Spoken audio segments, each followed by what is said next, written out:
Hello everyone. ലോകം കണ്ടിട്ടുള്ളതിൽ വെച്ച് ഏറ്റവും പ്രഗത്ഭരായ സയന്റിസ്റ്റുകളുടെ ലിസ്റ്റ് എടുത്താൽ അതിൽ എടുത്തു പറയേണ്ട ഒരു വ്യക്തിയാണ് തോമസ് ആൽവ എഡിസൺ. ഇന്ന് നമ്മൾ ഈ ലോകത്ത് ഉപയോഗിക്കുന്ന ഒരുപാട് സാധനങ്ങളിൽ അദ്ദേഹത്തിന്റെ കോൺട്രിബ്യൂഷനാണ്. അതിൽ തന്നെ എടുത്തു പറയേണ്ട ഒന്നാണ് ബൾബിന്റെ കണ്ടുപിടുത്തം.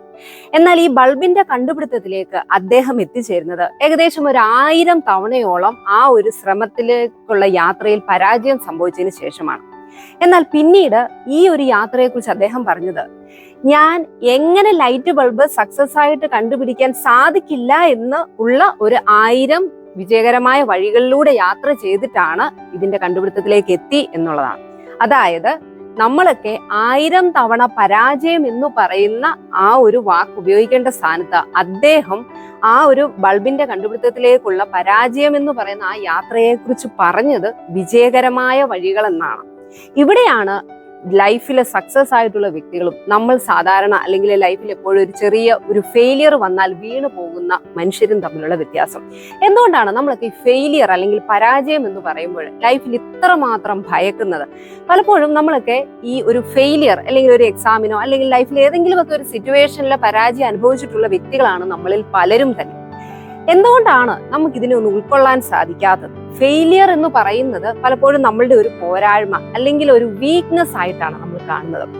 ഈ ഒരു കാഴ്ചപ്പാടിലേക്ക് നമ്മളെ എത്തിക്കുന്നതിൽ നമ്മുടെ സൊസൈറ്റിക്കും വലിയ ഒരു പങ്കുണ്ട്. തോറ്റ വ്യക്തി എന്ന് പറയുമ്പോൾ വലിയ ലൈഫിൽ ഒരു വലിയ കുഴപ്പമുള്ള അല്ലെ ഒരു ഡിഫക്റ്റ് ഉള്ള വ്യക്തി എന്നാണ് പൊതുവിൽ നമ്മുടെ സമൂഹവും നമ്മൾ വളർന്നു വരുമ്പോഴുള്ള നമ്മുടെ സാഹചര്യങ്ങൾ, നമ്മുടെ പേരൻസ് ആണെങ്കിലും ടീച്ചേഴ്സ് ആണെങ്കിലും ഒക്കെ പറയുന്നത്. യഥാർത്ഥത്തിൽ നമ്മൾ ഇത്രമാത്രം പേടിക്കേണ്ട അല്ലെ ഒഴിവാക്കി നിർത്തേണ്ട ഒരു കാര്യമാണോ ഈ ഫെയിലിയർ എന്ന് പറയുന്നത്? ഒരിക്കലും അല്ല എന്നുള്ളതാണ് യാഥാർത്ഥ്യം.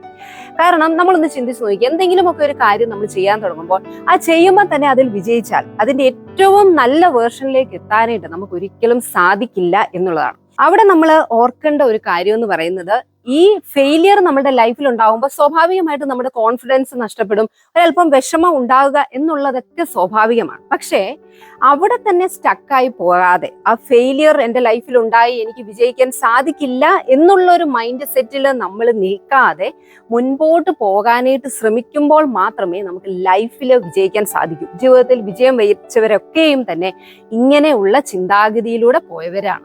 ഈ ഒരു ചിന്താഗതിക്കാണ് ഗ്രോത്ത് മൈൻഡ് സെറ്റ് എന്ന് പറയുന്നത്. നമ്മൾ ഫിക്സഡ് ആയിട്ടുള്ള മൈൻഡ് സെറ്റിൽ നിൽക്കുകയാണെങ്കിൽ എനിക്ക് കഴിവില്ല, എന്നെ കൊണ്ട് ഒന്നും ചെയ്യാൻ സാധിക്കില്ല എന്ന് മാത്രമേ പറയൂ. നേരെ മറിച്ച് എൻ്റെ കഴിവുകളിൽ എനിക്ക് വിശ്വാസമുണ്ടെന്നും എവിടെയാണ് എനിക്ക് തെറ്റുപറ്റിയതെന്ന് തിരിച്ചറിഞ്ഞ് മുമ്പോട്ട് പോകാൻ ഞാൻ തയ്യാറാണ് എന്നും, അല്ലെങ്കിൽ എന്തൊക്കെ കാരണം കൊണ്ടാണ് എനിക്ക് ആ ഫെയിലിയർ വന്നതെന്ന് തിരിച്ചറിഞ്ഞ് മുൻപോട്ട് പോകാൻ തയ്യാറാകുന്ന ഗ്രോത്ത് മൈൻഡ് സെറ്റിലേക്ക് നമ്മൾ മാറാൻ തയ്യാറായെങ്കിൽ മാത്രമേ നമുക്ക് നമ്മുടെ ലൈഫിൽ വിജയിക്കാനായിട്ട് സാധിക്കൂ എന്നുള്ളതാണ്.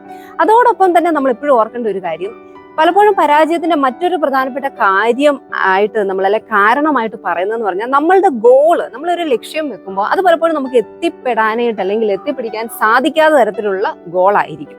നമ്മളെപ്പോഴും ഗോൾ സെറ്റ് ചെയ്യുമ്പോൾ റിയലിസ്റ്റിക് ആയിട്ടുള്ള ഗോൾ സെറ്റ് ചെയ്യുക. ഇനി ഒരു വലിയ ലക്ഷ്യമാണ് നിങ്ങൾ മനസ്സിൽ കാണുന്നതെങ്കിൽ ആ ലക്ഷ്യത്തെ നമ്മൾ പലതായിട്ട് ഡിവൈഡ് ചെയ്ത് ചെറിയ ചെറിയ ഗോൾസ് ആയിട്ട് മാറ്റി അതിലെ ഓരോ പടികളും വിജയിച്ചു വേണം നിങ്ങൾ ഉന്നതമായ ഒരു ലക്ഷ്യത്തിലേക്ക്. അങ്ങനെ നമുക്ക് സാധിക്കൂ.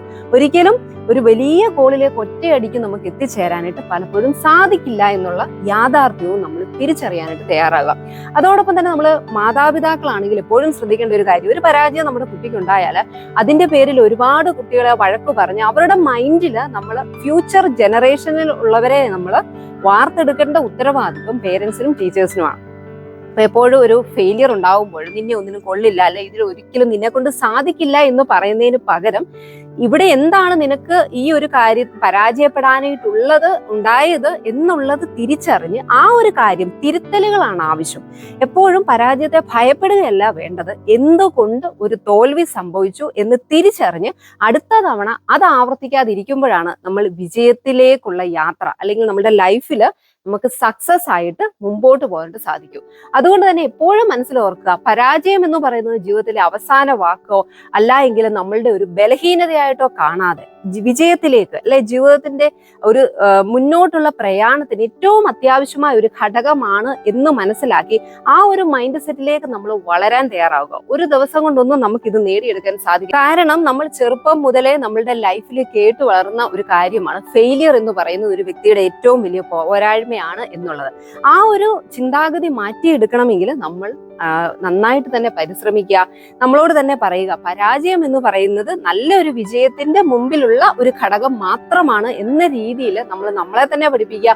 അതോടൊപ്പം നമ്മളുടെ കുട്ടികളോടും തന്നെ ഫെയിലിയറിനെ ഒരുപാട് അതിന്റെ പേരിൽ അവരെ വഴക്ക് പറയുക അല്ലെ താഴ്ത്തി കിട്ടുകയോ ചെയ്യാതെ ഫെയിലിയർ എന്ന് പറഞ്ഞ it's A part of life എന്ന് പറഞ്ഞ് പഠിപ്പിച്ചു കഴിഞ്ഞാൽ ഇനി വരുന്ന തലമുറയിലെങ്കിലും ഫെയിലിയർ എന്നുള്ളത് ലൈഫിൽ ഒരു പരാജയം സംഭവിച്ചു കഴിഞ്ഞാലും അതിനെ പോസിറ്റീവായിട്ട് കണ്ട് മുമ്പോട്ട് പോകാനായിട്ട് അത് നമ്മളെ സഹായിക്കും. Be happy, B confident.